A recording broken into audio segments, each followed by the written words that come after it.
Heyo everybody, Haku here with my live reaction for Tower of God Chapter 636 for Season 3, Episode 219. Extremely excited as always to start reading this time around, and I just realized, every 5 chapters I've been going through the past 5 chapters and, updating the screen time notes. That way I'm just taking it at chunks of 5 chapters at a time, staying up to date and everything. So for this arc, I had been keeping track of it, and let me remember off the top of my head. So last time at 6:30, the top 5 characters from this arc, I believe, were Traumery had the most screen time, then Gustang, then Enkidu, then Bomb wasn't even in the top 3, then Dumas. But with these last 5 chapters, finishing off the Bomb and Dumas fight, getting more of Gustang and Traumery, Traumery is still the number 1 character as far as screen time goes in this arc. Then that's followed by Gustang in second,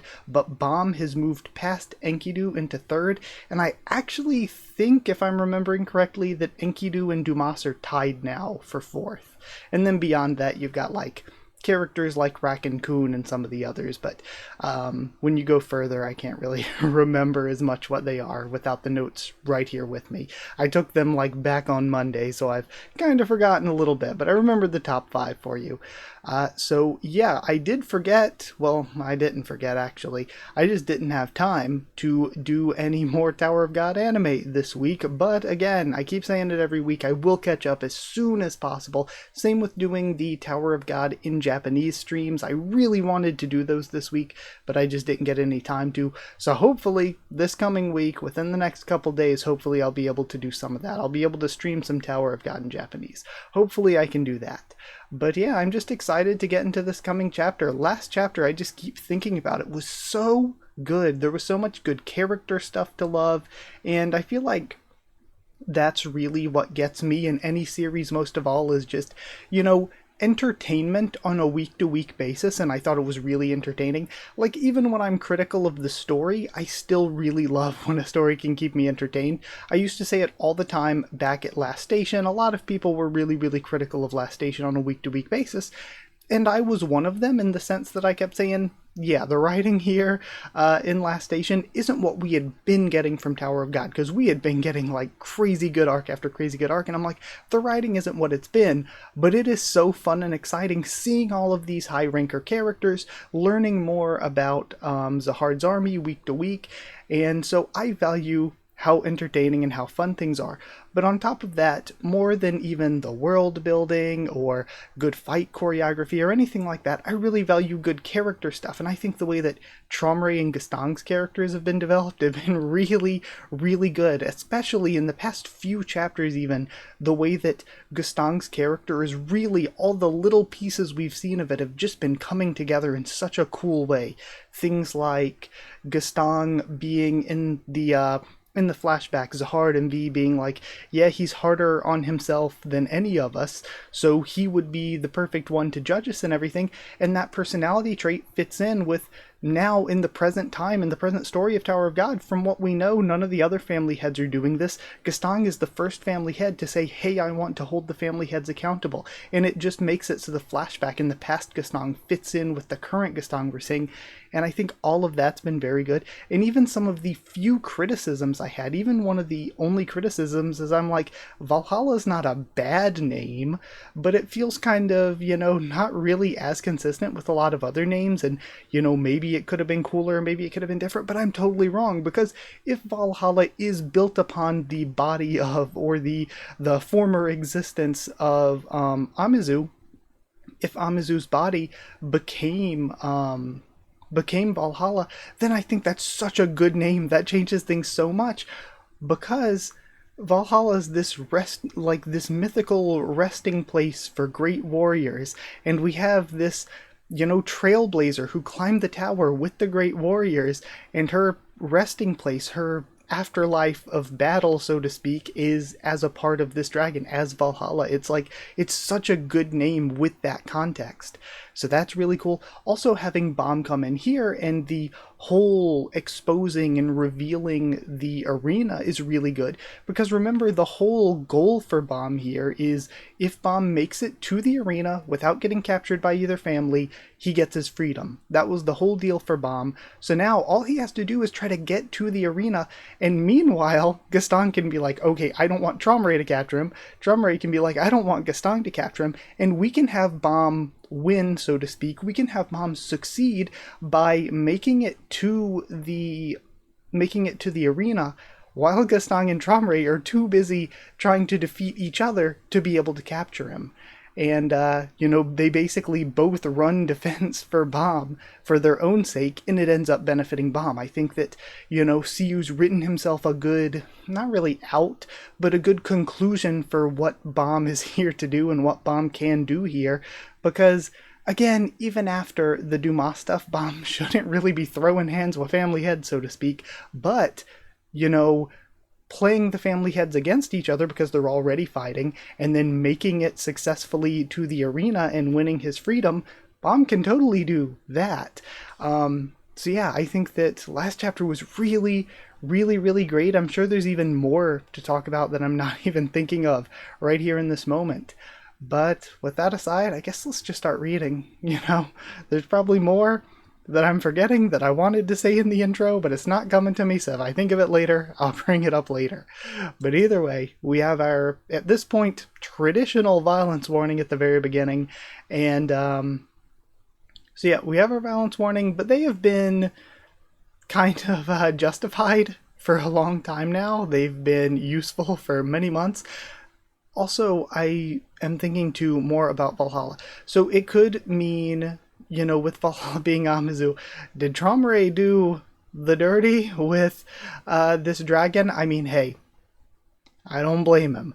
But that aside, it's not too freaky for him. He put his daughter or his granddaughter in a jar of snakes and said, "Make kids." He told what is it, Wong Wong, he's like, hey, you've known Nen long enough. What is it, 2 weeks or something? You've known her long enough. Where are the babies? So he is freaky enough to do this. And it's something that people were saying ever since Amizu's introduction, with her looking the way she does. She looks like a lot of Tromray's children. Tromray's kids, with few exceptions, Kirin and White Garment Widow, are kind of out there design-wise. And Elbaba and Elaine are notable exceptions. But aside from those exceptions, almost all of Tromray's kids have blonde hair or green hair. You have ones that look very much like him, like Gororo and Purpur look super like Tromray. Even Ren, who, again, in his male body has lighter form and in the female body has blonde hair. Even Ren shares a lot of facial features with Tromray. Then characters I could see like Umtiti and Tump being from the same mother. They look pretty similar. Rashut also has blonde hair. Also is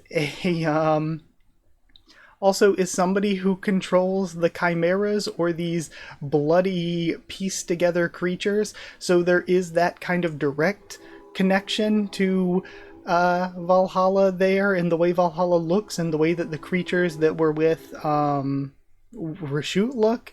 Rashut seemed kind of to be defeated too easy. I wish she had, if she does have that kind of strong connection, I kind of wish she had a stronger presence in the story, a stronger character in the story.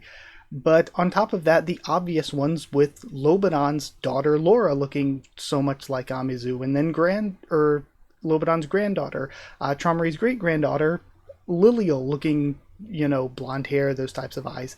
So it's like, is this the excuse for how some of Tromray's children were born? Are some of them actually the descendants of Amizu?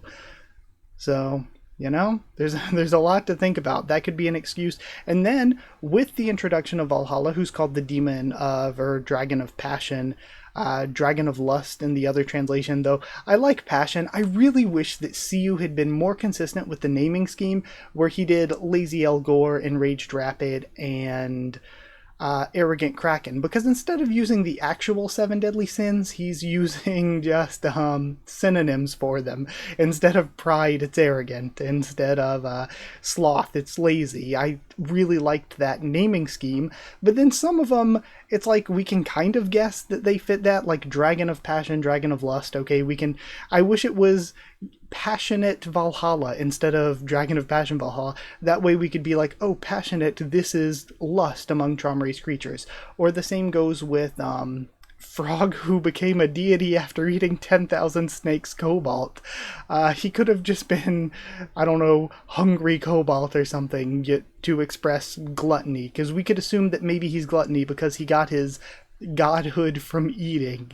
And then that leaves us with only, what, greed and envy? And the thing with envy is that Leviathan doesn't necessarily fit as much with, I guess, unless he's also just a sea dragon, whether he's one of the three or whether he's one that came before the three. If Leviathan's a sea dragon, it just, like, why would Siu give him the name Leviathan? It just feels like the inspiration's there, but much like a lot of naming inspiration in Tower of God, it's very loose. The naming inspiration's very loose, because in Christian mythology, so I mentioned earlier Norse mythology with Valhalla's name, but in Christian mythology, typically you got the seven deadly sins, and depending on the different writings, you're gonna have not even the same seven all the time, and you're gonna have not always the same seven princes ascribed to the seven sins, but generally you see, like, Lucifer is pride, Satan is wrath, what else is there? Mammon is greed, Belphegor is sloth, gluttony is Beelzebub, and then I'm forgetting what one of the sins were. Lust, Asmodeus, and then lastly, the demon prince of envy is typically Leviathan. So why give the name Leviathan to this sea snake? Give it the direct connection to the seven deadly sins, while you're also naming Tromri's other creatures after the seven deadly sins. So it makes sense then that Leviathan would be envy, but then in the story it's like, does he really fit with envy? If anything, Enkidu kind of fits with envy because of the way he envies the great warriors. But that would only leave greed, and it's like, greed is either Harpe or Vanquish, and Harpe, I feel like Tromri uses kind of like a weapon. He uses multiple versions of Harpe, like multiple bodies. So maybe not. Maybe Harpe is like kind of outside of those seven. It's just kind of like a living weapon that Tromri uses. And that would mean that greed is Poison Dragon Vanquish. And a lot of Western, like, fantasy writing, dragons are always connected with greed. So yeah, Poison Dragon Vanquish is greed, I guess. But the comments were funny last week too, after me just continually threw out, like, even though Vanquish did, like, Tromri busted him out to go against Gastang, even though he did melt off the arms of the armor of Dumas, I was kind of just like, compared to Valhalla, compared to Rapid, compared to Leviathan, Vanquish just doesn't, like, I was a Vanquish hater. I was just kind of, knocking him down a little bit. But I guess if we're going through the seven deadly sins of Tromri's creatures like this, I guess this means that Vanquish would be greed. Because really, after Valhalla, and especially if Valhalla is so important, so key, that Valhalla is, like, made from Amazu's body, I don't see Tromri bringing out any more, like, big important creatures. I think that maybe at this point in time, we should have maybe seen all of Tromri's, like, big important creatures. Like, he could still throw some, like, lesser strength but still important ones at us, like the frog who never lies, the lie detector frog, like, stuff like that I think is fun to keep throwing out in the story, especially since he's a family head, to not show, like, all of a family head's tricks. But especially if he or Gaston could die, showing off all of what they've got going on, that could be important too. And as I was saying that sentence, I just remembered we're seeing more of Gaston's powers. He summoned Seraphim, like, not just the not just what we had before. What we had before in the official translation was called the Angels of Light Seraphim, but I think in the other translation it was called like Wings of Seraphim or whatever. And now Gaston has summoned the actual Seraphim. Beyond that, he also summoned Prometheus, which I was so happy seeing everybody else's reaction. I was like, oh, it was so cool that I was able to guess that that was going to be Prometheus. So who knows what other creatures from mythology, like he went from Digimon to Shin Megami Tensei. What other sort of creatures or beings or whatever from mythology can Gaston, or even just fiction, can Gaston just barf out here? But either way, maybe I should put a mark in the video here to mark the long Haku intro ending, because I ended up going on a prolonged intro. But either way, there was a lot to discuss. I absolutely loved last week's chapter. Let's actually start reading though. Let me make sure you can see everything all right. Okay. A few minutes earlier. And this is where Bomb got teleported in, because, yeah, we didn't see where the lamp sent him before he went flying. Is this the place? The vines are already a mess. Huh? And is this a part of Holland, maybe? What is that? It's massive. The Promised One. Okay. New title. We're seeing green energy. There's Tromare and Gaston. Are they already fighting? He sees Bong Bong. And Dorothy? And then Belarenkidu, Goro Belarenkidu is with her. Inside Holland, after he fused with an ancient fish. We see his torso with like the elongated part where his head was cut off before. His face sticking out. I love the shot of Bong Bong reflected in his eye here. We have Dorothy and Belarenkidu coming in. And I wonder then, when we're seeing him speak like this, it's probably Belarir's personality, yeah? I really don't like this place. Let's just find the chess piece and get out of here. Sure. Wait a minute. Holland? And he reacts. Snap out of it. You're being mind-controlled by Tromare. Hand your chess piece over to me right now. With that chess piece, we can make sure that Tromare loses the game. And if he loses, he won't be a family head anymore. Then he'll lose the protection he receives as a family head. You wanted to bring him down too, remember? So I feel like, it seems like from what Gaston said about the punishment he wants to inflict, and what Belarir's saying, I don't know, like, is it possible to strip a regular hood from an irregular? It might not be possible, because it just feels like it shouldn't be possible to strip their irregular hood, but maybe, even if they can't strip his irregular hood, they can strip all of the special contracts that he has as a family head. So he loses all of his special contracts. So that puts him a step below all the other family heads who have the contracts. Plus, we already see that they have this artificial Shinwanryu technology. If they continue to spread and use the artificial Shinwanryu, then it makes it so that it takes away some of the advantage that an irregular has. Huh? Hey, look. There are monsters coming at us. So it seems like the plan is, if not possible to strip him of irregularhood, is at the very least to strip him of his, like, family head contracts. What? And then we're seeing the two of them avoiding in their own ways. Damn it. He's completely out of it. What now? He's not even listening. There's no other choice. Help me get up close to him so I can snatch his chess piece. Does he think I'm a total pushover? I'm not bringing him over there. Wait. If I can take the chess piece for myself, it'll be a lot easier to negotiate a deal with him. But where in the world? And we see it sticking from his clavicle? Like right above his sternum? Is the chess piece. I found it. There's the chess piece. I'm going in. Hey, where do you think you're going? Damn it, what's she up to? Is she trying to steal the chess piece for herself? I won't let you get away with this. And he's sending in the goop. She grabs the piece, and he is huge now.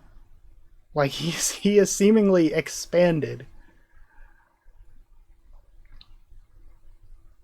She grabs onto it. I got it. But she's being grabbed onto by the slime. Okay, it feels like, not the time, Bellerankidu. You can try to take it from her later. Just let her get it away from Holden first. Serves you right for trying to stab me in the back. That bastard. If you want to make it out of here alive, take out that chess piece right now. And toss it to me. Hurry. What should I do? Hurry up and throw it to me. Come on. What the hell is this guy doing? My whole body feels so weak. It's like I've been paralyzed. This is a clown show. This is so dumb on both of their parts right now. I can't even summon the bong bong. It's like they're trying to get themselves killed. What are you waiting for? Give me the chess piece. Both and Dorothy for trying to rush in on her own too quickly, and for trying to so blatantly and obvious screw him over so quickly when he is still a threat. He is still an advanced ranker, plus he's got the Enkidu powers. But also, more than that, his fault for seeing her do that and then screwing things up even further. Give me the chess piece. And we see probably Bomb coming from behind. She's freed. Lands. Ugh. Who in the world? Bomb is there. Bomb. And Dorothy. It's you, the irregular. Bomb. We don't have time to fight him right now. That freak turned into some kind of monster, and he has Lopo be his king. Okay, so it makes a little bit... It looked like she just grabbed it. The art didn't really translate it super well, but this makes it look more like it's trapped in there. We need to take it from him. What?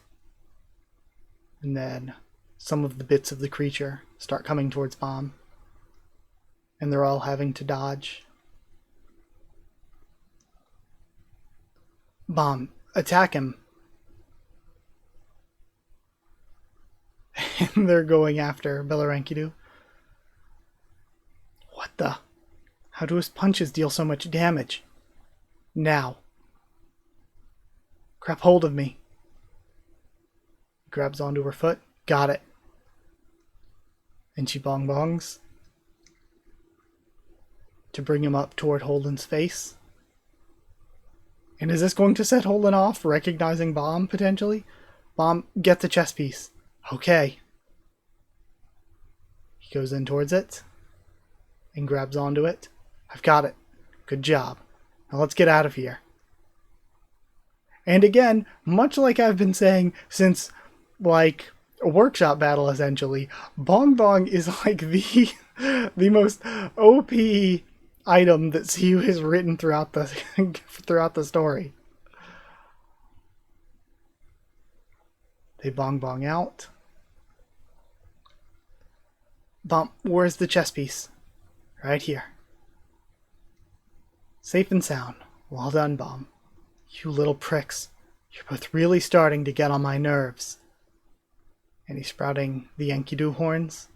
Hand over the chess piece before I get really angry, you assholes.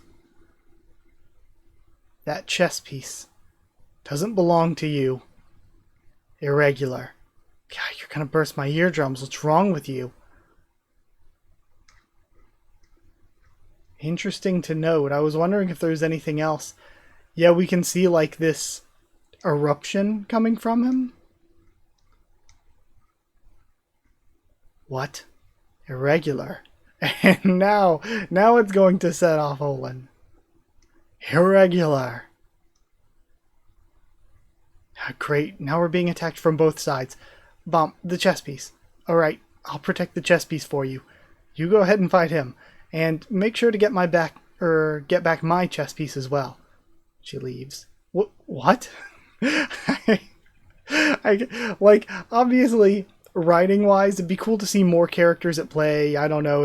It's overly convenient, obviously, but it's still a really fun exchange. What? Now we have the two of them on both sides of Bomb. Bomb avoiding Belarenkidu's attacks.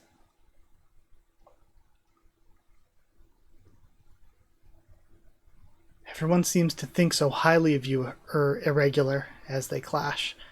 Let's see if your skills live up to your reputation. I have a bad feeling about this.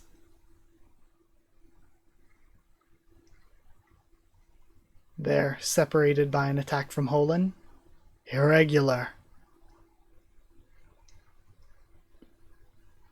And then Bomb's using the Red Thrissa to cut through the attacks. So this is cool. He tried to use Red Thrissa twice against Dumas, but each time he tried to use it, Dumas canceled it out. So now that he doesn't have Dumas canceling it out, he's relying on Red Thrissa again. That's it. You're doing great, Bomb. You can do it. You got this. And just have the sideline cheering. And Dorothy, this is so unfair. Unfair? I'm far too delicate for a fight like that. I kind of resent her for making me fight alone, but considering how powerful these two are, maybe it's better for Aunt Dorothy to stay out of the way with the chess piece. Plus, we can escape in her bong-bong as a last resort if necessary. That's probably why she's avoiding fighting and waiting nearby. And we have some of the goop coming for the chess piece. Hey there, little lady. You should have found yourself a better hiding place. What the hell are you doing over here? Why aren't you fighting Bomb? I'm more interested in the chess piece than fighting that guy. Now hand it over. Get away from me, you goddamn freak. Stay still. I won't hurt you. If you just give me the chess piece. And Dorothy, irregular. Okay. Orb. Now, Shinsu last time, I broke free. Bye. And she gets out of there with Bong Bong. No. Would you stop getting in my way? It's your own fault for letting your guard down. I'm the one you should be fighting, not her. I'll gladly fight both of you. Go ahead and do your worst. That son of a... The chess piece is safe. Way to go. You're doing great, Bomb. How dare he? That arrogant bastard. Good luck, Bomb. Go get him. It feels like a lot of... So one criticism I do have, it feels like a lot of the stuff we've seen this chapter could have, like, some of the stuff could have been cut in half, basically. Because we've seen some of the stuff multiple, like we just had them spar and separate and Dorothy cheer for Bomb. And then we do the same thing, have them spar and separate and her cheer for... It feels like we just kind of have repeated things. Holin just saying irregular and coming at him with attacks and the attacks not working. Like, it feels like the choreography of the fighting, or then Belarenkidu saying, oh, we'll see if your skills can match up, and then immediately showing up to try to take the chess piece from Aunt Dorothy. So it was like, what was the point in all of that? And then it doesn't work, so she can just bong away, which is what she's been doing. It feels like some of the stuff we've been seeing is just repetitive when it doesn't need to be repetitive. What's she doing? She already has the chess piece. Why is she still here? She hasn't left this area, but with that ability of hers, she could easily escape if she wanted to. Could it be? Is she worried about that guy? I see. I found her weak point. And then he starts running over to the side. Bomb sends attacks that way. And we have Holin as well. Shit. I'm under attack from all sides. Holy crap. How much Shinsu can that guy control at once? We have a hand separated off and left behind. Okay, that is the Chekhov's gun, the Enkidu's hand left behind. We have Starfish, Holin. Using all the powers of the sea.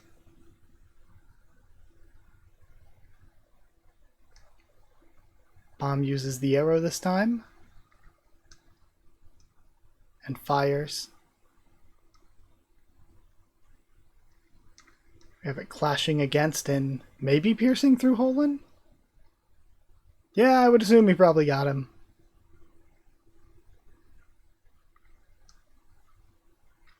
Holin's upper torso begins to fall. He's so powerful. I can't believe I'm actually intimidated by someone so much younger than me. Oh man, these constant, I guess people really started complaining about it. Maybe even pre Last Station, but especially Last Station onward. I can't believe he's so strong. Is this just a regular? Now I'm beginning to see just how much he and Traumare have in common. He hasn't even been using Shinsu for that long, and yet he's already at this level. He was obviously just born different. In any case, this is good. I don't think she's realized, and he stretched out the party left behind, that I've figured out her weak point yet. And it's surrounding her? Looks like Bomb firing more shots, I guess? And then him just weaving through them.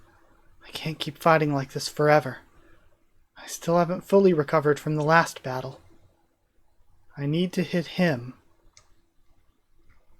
And he fires another volley with something stronger. Bomb starts coming in close range. From behind after distracting with the arrows from the front. He hears Dorothy and turns back. What's this? And her ankle's been... This just feels so cliche. Get off me. If he grabs hold of me, I won't be able to use the bong bong. I need to get away from him somehow. Holin and Dorothy, come on, what are you waiting for? Snap out of it. We need to attack them. This is your chance. To attack these bastards who think they're better than the rest of us. Wake up. The entire place starts to erupt. Holin, you finally came to your senses. Once I get rid of this, I can activate the bong bong. Yeah, the stuff with Endorsi has just seemed really cliche and really repetitive. She sent tumbling down. What's going on? And Dorothy.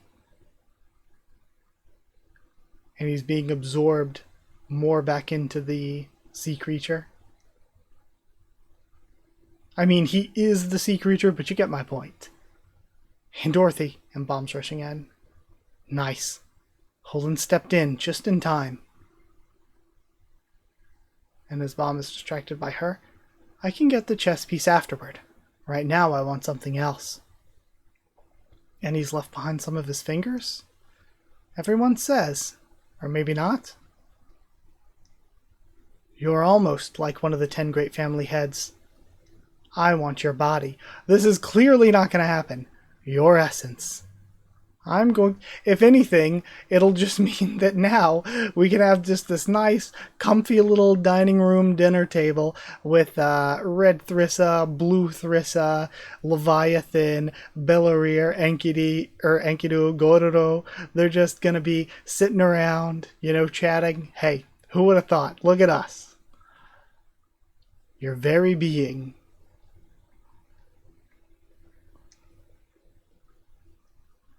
Now he's in darkness. Huh? What happened? Why didn't my body change? And where am I? What is this place? He's looking around. He sees Leviathan. Huh? What the hell? Where'd that monster come from? What's going on? My powers aren't working here. Shit. He yells as he's swallowed up by Leviathan. Damn it! That was so close. You see some blue? Huh? What's this now? And it's Bomb's power that we saw a couple chapters ago. Whose voice is that? What's happening? So this is crazy. So whose voice is that is Belarenkidu thinking, but the what's happening is somebody else's voice. Who are you? Jeez. Hold on, don't let go just yet. I feel as though I've awoken from a very deep slumber. There's something unusual about you. You're not human, and yet you also feel human in some ways. How were you able to awaken me? I see. Your heart's full of resentment toward someone. It's the product of many years and many lives all mixed together. A true masterpiece. That resentment must be what woke me. Because I'm the god who fulfills your resentment. So, this is crazy.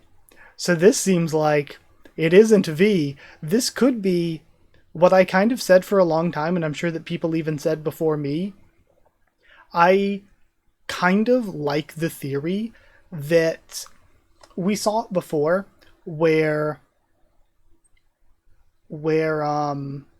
I kind of like seeing Yura's mom back in Hidden Floor as this foreshadowing, or is this microcosm of maybe Bomb's story, where we see the story of her having her son and then like wanting her son to live, but the person who facilitates her having her son live, Huang, puts their soul into the body, grows up within the body, and then Yura's mom is like, "You're a monster, I reject you."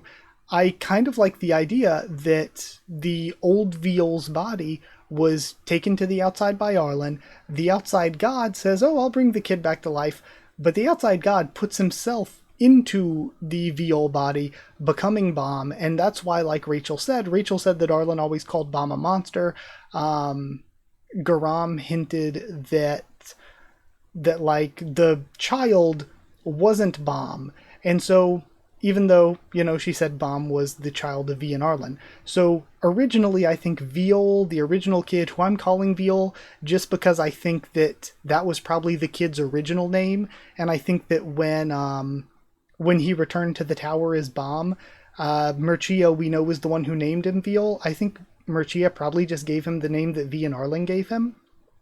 So I think the original child Veal died, was taken outside, and I think that the reason Arlen said that Bomb was a monster is because Bomb's original, or Veal's original soul, isn't there anymore. And I think what went in there might have been the outside god. So he's saying, "I'm the god who fulfills your resentment." That is kind of like what happened with Arlen, because Arlen didn't, I say this a bunch of times, Arlen didn't take Bomb's body out there and get him revived and stuff. And afterward, after he was revived, she didn't like raise him as a normal child. She didn't just hang out and have fun with him. He was in some kind of cave that Rachel found him in, and she wrote that prophecy where he was supposed to go back into the tower and kill the king and everything. And it's like, so she didn't write a prophecy of, "Oh, I'm going to bring my kid back to life, and then my kid's going to live a nice, happy, fulfilling life." She said, "No, I'm going to bring my kid back to life, and he's going to go and murder the king." So really, Arlen's resentment was fulfilled by the god on the outside. So I kind of feel like maybe it's not even that the god from the outside is in Bomb, but maybe this scratch mark, essentially, that Bomb marked into his soul is a gateway to the outside god, even.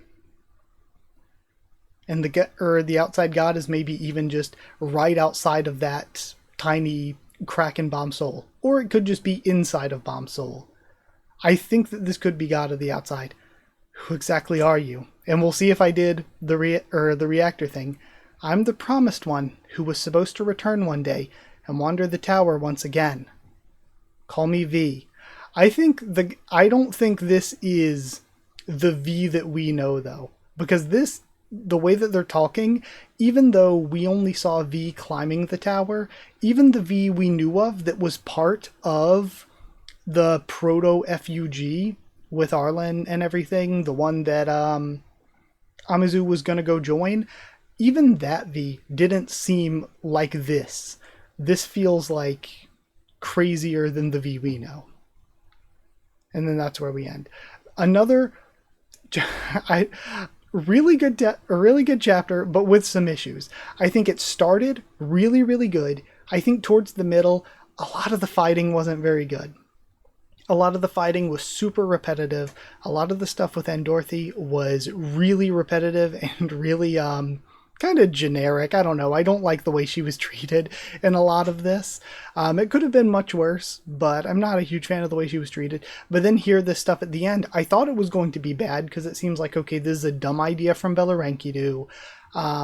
But it's very interesting to have the one getting this revelation to be not Bomb himself, but to be Bella and Enkidu, because we know Belarir and Enkidu, and if Gorodo's hearing it too, all of them have really, really, really interesting character arcs so far.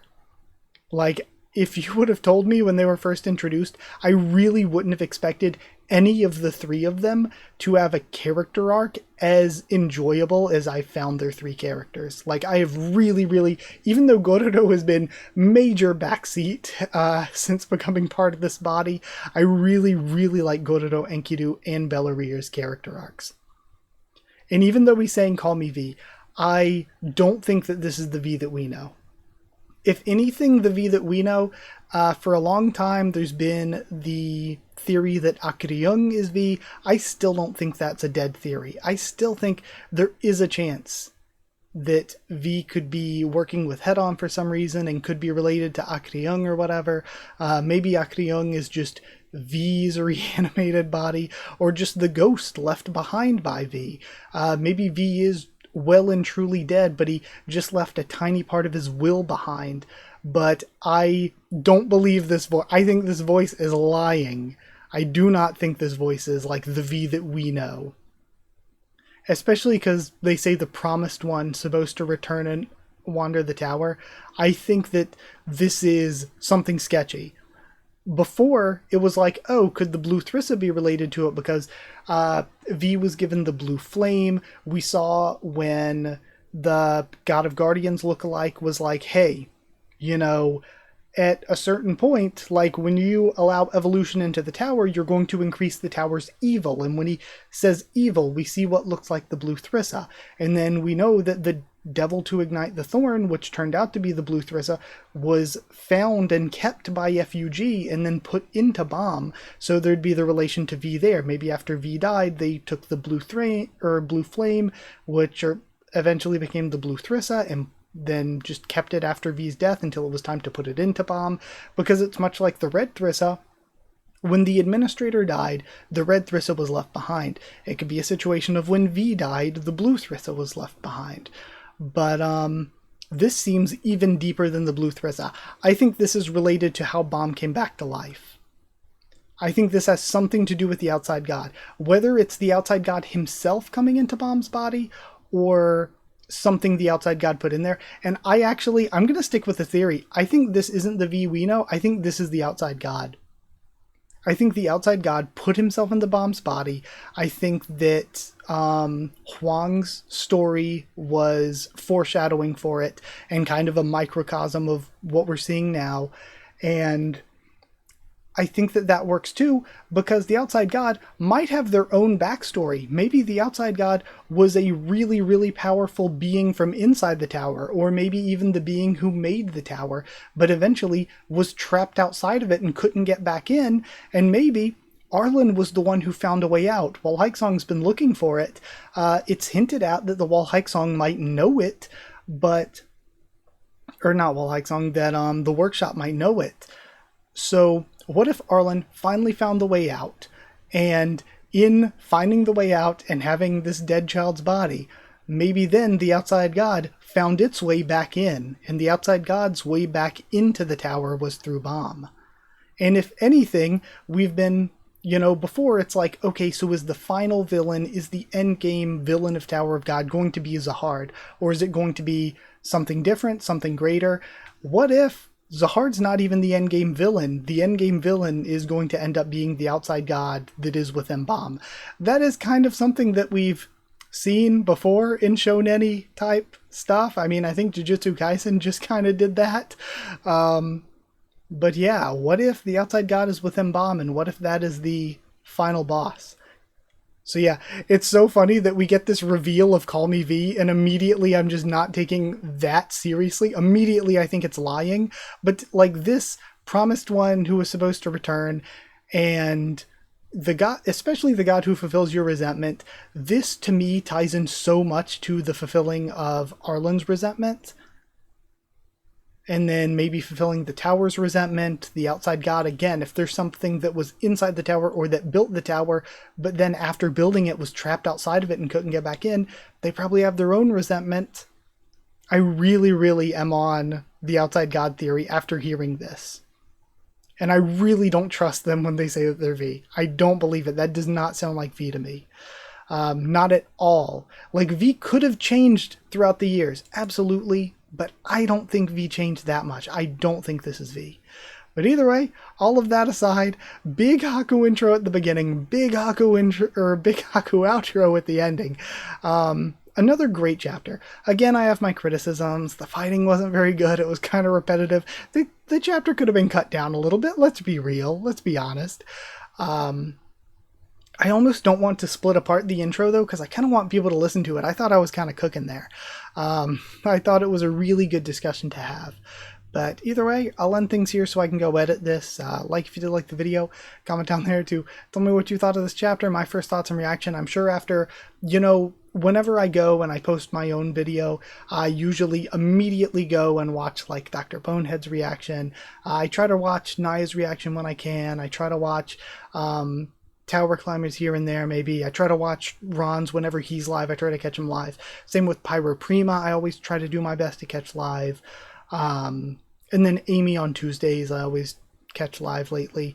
So I can't wait to see everybody else's reactions. And once I see everybody else's reactions, much like I had more to talk about in this week's intro, after seeing all of their reactions last week, I only caught what I caught this week. I only thought what I thought this week. But after seeing everybody else's reactions and, through them, going through the chapter multiple more times, I'm sure I'll have even more thoughts and ideas. But yeah, like, comment, subscribe, follow on Twitter if you want. I wonder if people are going to be upset that I didn't take the V reveal seriously, that I just think it's lying, but I really think it's lying. I don't trust this line. The line is lying. So yeah, subscribe, follow on Twitter if you want. If you want a link to the Discord server, it's free and open for anyone. Ask and I'll give you a link. If you want to support the channel by dropping a super thanks, that's appreciated. But if you want to help support the channel, also get your name at the end of videos. Also get One Piece videos early. Then hit join down below to become a member. Go to patreon.com/HakuOfTheTubes, or a link will be in the description to become a patron. And like I said, this week I'll try to do that Tower of God in Japanese stream, and I'll also try to record catching up to the anime, but I'm so far behind. I just need time. I just need time. So yeah, thank you to people who are patrons and channel members. Thank you to Chosen Regular Evan Holly, Magical Girls, FRNono, JA and the D-Band, Cheriton Students, David Langstaff and Folded Cool, Slayer Candidates, SG and Stan Cedar, who just earned a crown, and Pure Element Pate Dialo. Thank you so much for your support. Thank you so much for watching, and I'll see you all next time.